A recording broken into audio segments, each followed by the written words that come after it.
ये 1956 का पत्र है। तब मोहन राकेश डीएवी कॉलेज जालंधर में थे और वहाँ से उन्होंने ये पत्र लिखा था। वो लिखते हैं, माय डियर राजेंद्र यादव दोस्त, उपन्यास की पांडुलिपि भेजने में 2 दिन की देरी हो गई, जो अपनी आदतों को देखते हुए बहुत कम है। खैर, पार्सल आज रवाना हो गया। उपन्यास मैंने पूरा पढ़ा है। एक एक शब्द मुझे उपन्यास के पूर्वार्ध और उत्तरार्ध में एक भेद लगा। जहाँ पूर्वार्ध में तुम्हारी दृष्टि की पकड़ बहुत यथार्थ है, वहाँ उत्तरार्ध में वह सैद्धांतिकता और निष्कर्षवाद के चक्कर में काफ़ी हिल गई है। तुमने हर पात्र पर थोड़ा बहुत नकली पेंट चढ़ा दिया है। परिणाम यह है कि अंत में सब पात्र कठपुतलियों की तरह चालित होने लगते हैं। यहाँ मेरी मुराद प्रधान पात्रों से है। उपन्यास का अंत नाटकीय या ठीक कहें तो मेलोड्रामेटिक सा है। घटनाओं को तुमने इस बुरी तरह एक दूसरे पर लाद दिया है कि स्वाभाविकता उसमें गुम होकर रह गई है। चरित्रों पर शाब्दिकता आ गई है और इस तरह तुमने अंत में चलकर कृष्ण चंद्रियत के प्रति आत्मसमर्पण कर दिया। फिर वो पढ़ने में उपन्यास आरंभ से अंत तक रोचक है। कहानी कहीं डल नहीं होती और यह कम सफलता नहीं है। इससे बड़ी सफलता है आरंभ से अंत तक तुम्हारी दृष्टि की स्पष्टता और अभिव्यक्ति की साहसिकता, बल्कि कहीं कहीं दुस्साहसिकता। इस तरह इस पुस्तक ने तुम्हें कुटिल दृष्टिपात और गाढ़ा लिंगन तो बहुत मिलेंगे, परंतु निंदा स्तुति के फेर से हटकर भी तो उपन्यास का एक अस्तित्व है। और इस दृष्टि से इसकी सबसे बड़ी कमजोरी है सभी पात्रों की प्रायः एक ही भाषा में भाषण देने की प्रवृत्ति।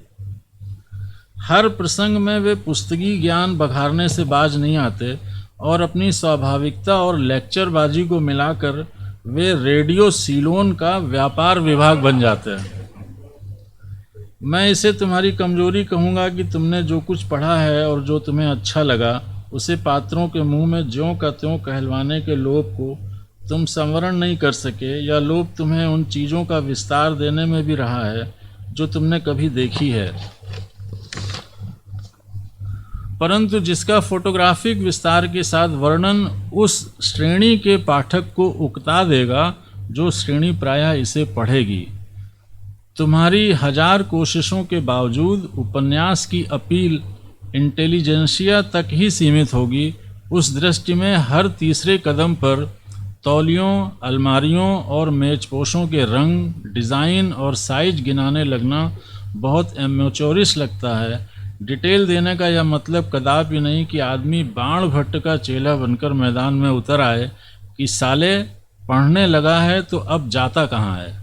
ले जूड़े का नाप और स्टाइल याद कर, तेल का रंग और खुशबू पहचान, ब्लाउज़ का कपड़ा और कट देख, अच्छी खासी वाइट वेस्ट की सैर हो जाती है। आगे वो लिखते हैं कि मुझे ज़्यादा गुस्सा इसलिए आया कि साला इतना अच्छा आरंभ था, ऐसी अच्छी डेवलपमेंट चल रही थी, और आप जाने दूसरे शो में कोई बम्बैया पिक्चर देखाए और उपन्यास के अंत को उसी रंग में ढाल दिया। साले जरा पेशेंस से काम लेता तो क्या बिगड़ जाता। ये उनका राजेंद्र यादव और मोहन राकेश का जो आत्मीय है संबंध।